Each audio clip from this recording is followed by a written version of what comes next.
Hey everybody, it's Joshua with Pikes Peak Wellness Massage. I'm sorry that we've missed a couple of weeks. I've been super sick, but this is going to be week 7 of our weekly episode.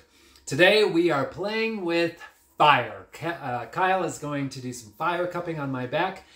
Really only acupuncturists are licensed to do that. A lot of people ask me if I can play with fire. I'm not licensed to do that, but if you want some cupping from me, I use these blue suction cups. But if you want real cupping, Kyle is licensed to do fire cupping, so we're going to show some of that today. We'll pause the video, and then I'm going to show you some ear candling, which will really be beneficial. I'll explain that when we get to that. So I'm going to get undressed, and then we're going to show you some fire cupping.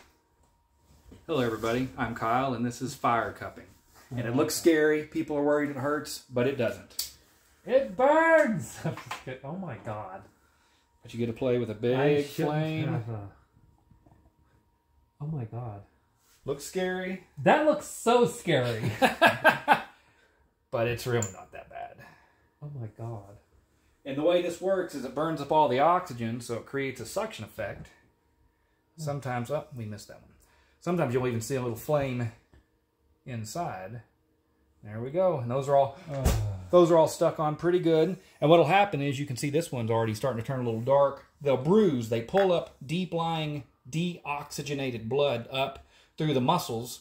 And this is a real easy general way to treat pain, just because you put it wherever it hurts. It pulls the deep-lying blood superficially up, breaks blood vessels, and it will bruise usually. You do want it to bruise. The worse the bruise looks, the more stagnation basically you had in the area and more needed to be broken up. Some people, it's black almost instantly. Some people don't bruise at all, and it looks like Joshua's kind of somewhere in between. So here, about 15 minutes, we'll take them off and move them, and we'll see how bruised they look. How long does the bruise last? Anywhere from a week to 2 weeks usually, depending on. Some people heal a little bit slower. Ironically, you can use cupping to get rid of bruises too. That involves another little step. It's called wet cupping basically. So you can actually use it to get rid of bruises that were there from cupping or not. But typically about a week, and then they fade out. And they're not tender to the touch like most bruises are. And they look perfectly round. Michael Phelps, you might have noticed he had a bunch of round bruises on him. That was from cupping. Gwyneth Paltrow, I think, too. Any of the perfectly round bruises, it's from cupping. Oh my god, that's exciting. Okay. Now we're going to remove the cups and put them on his low back, and you'll see the bruises that it makes. And this is only about 10 or 15 minutes later. And I'll take them off in the same order. You go under here to break the seal. Oh, God. And then that feels so nice. And then that's not even the worst bruise. I've got my eye on this one here. We're going to do this last. Save the best for last. This one's the least dramatic. Still somewhat of a bruise. A little more red. And this one actually is starting to turn purple. So what that tells me is that was where it's the worst. This is where it was the least worst, best. Most stagnation, least stagnation, kind of somewhere in the middle. It's still kind of lumped up from where it's pulled. What it does is it stretches the fascia out instead of the muscle. Massage is more like a press and a stretch on the muscle. This is more of a pull and a stretch with the fascia, which connects the skin to the muscle. It's really hard to treat. That's why cupping's so popular. Also so safe and feels really good. So now we're going to move these down to the low back. Big flame again. And sometimes you will end up with less eyebrows than you started with. Oh my god. If you're not careful. Oh my goodness, that scared me a little. If there's a little alcohol in the cup, it'll do that sometimes. But it doesn't actually, other than hairs, and you can't smell this, there's a little burning hair from my arm when that happened, but that's the most severe anything will happen. You see now, again, these are already starting to turn red. And that's fire cupping at its finest. That's amazing. It feels like a deep tissue massage. Well, and when that guy said that, there's another version where you can put some kind of, lubrication, and you don't get quite as big a suction, and you actually slide them around. Oh, yeah. And so that's basically the exact same thing, just treating the fascia more than the muscle, so it's perfect. Yeah. It goes with massage perfectly because it's almost the exact opposite. Yeah, I've done that before. But it leaves long strips of bruises. Well, there's something called coin rubbing that they used to do back in the day, and they would take like coins and they would and you can see like the marks like this. Every mark is like a red streak. It looks like they've been whipped. We do that with gua sha now. Yeah, yeah, it's the same concept, but it's the coins, like with the ridges and stuff. Yeah. No, thank you. So that's fire cupping. Check out his back and come see me on Saturdays.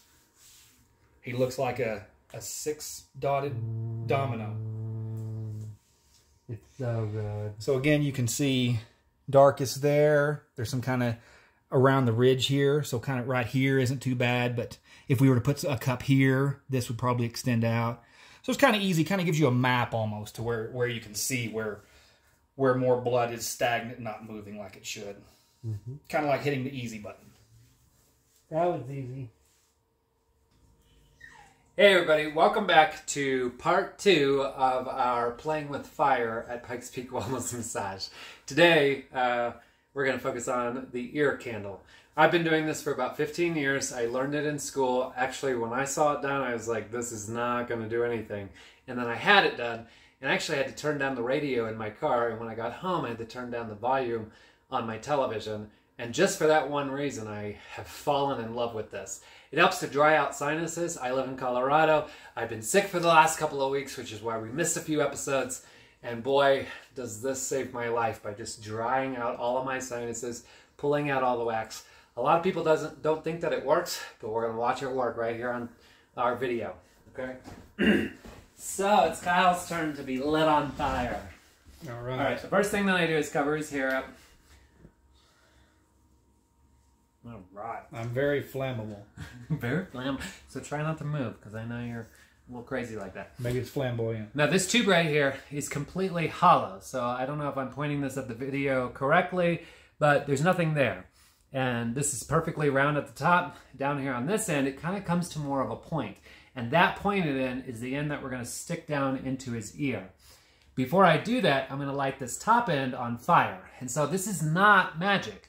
It's called physics, all right? Just like how we just did fire cupping, when he doused that cup in alcohol and lit it on fire, the reason that that worked is that that fire, when it was down on my back, it pulled, burning up all of that oxygen, which is exactly what this is going to do.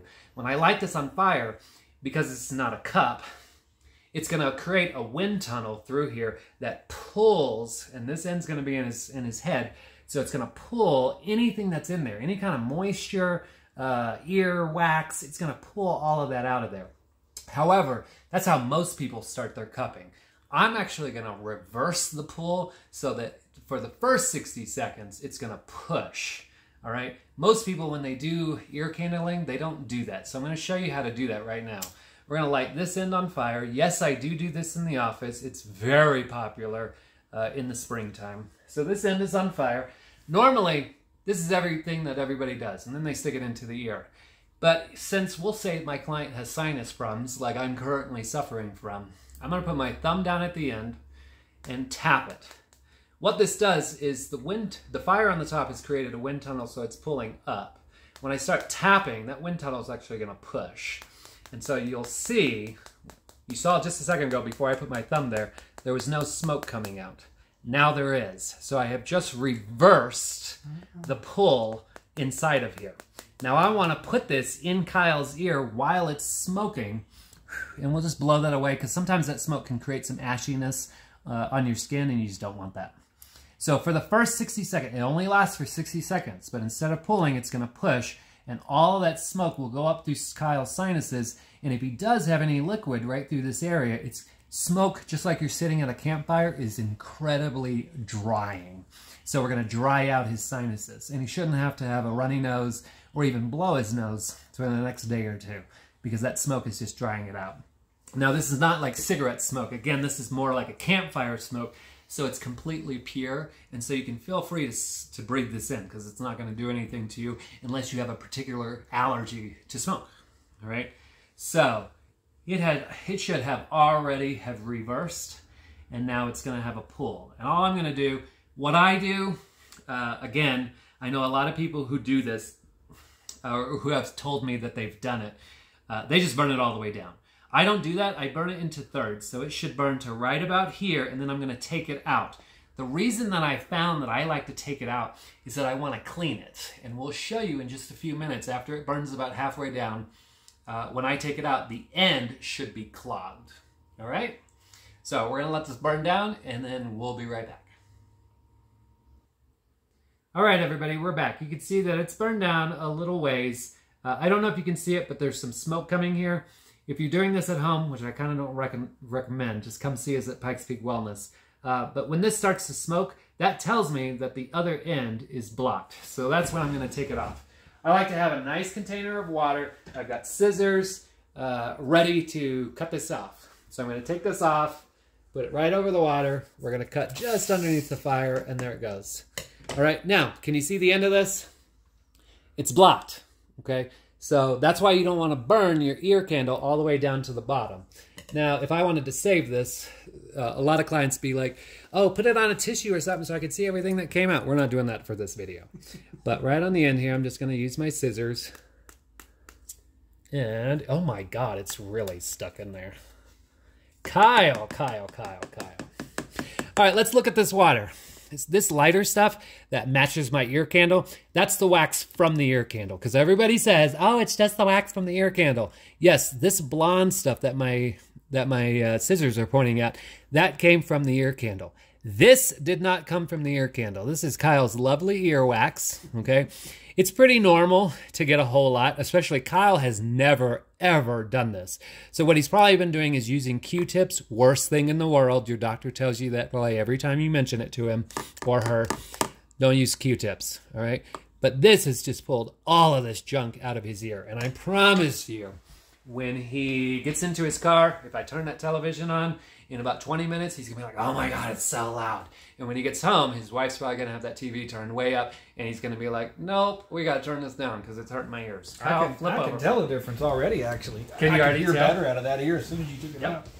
So this is really great. What I forget to mention a lot of the times is I have a lot of vertigo because I damaged one of my ears. If you're one of my clients, you know that. About 2 years ago, I damaged my left ear, and I have a lot of vertigo.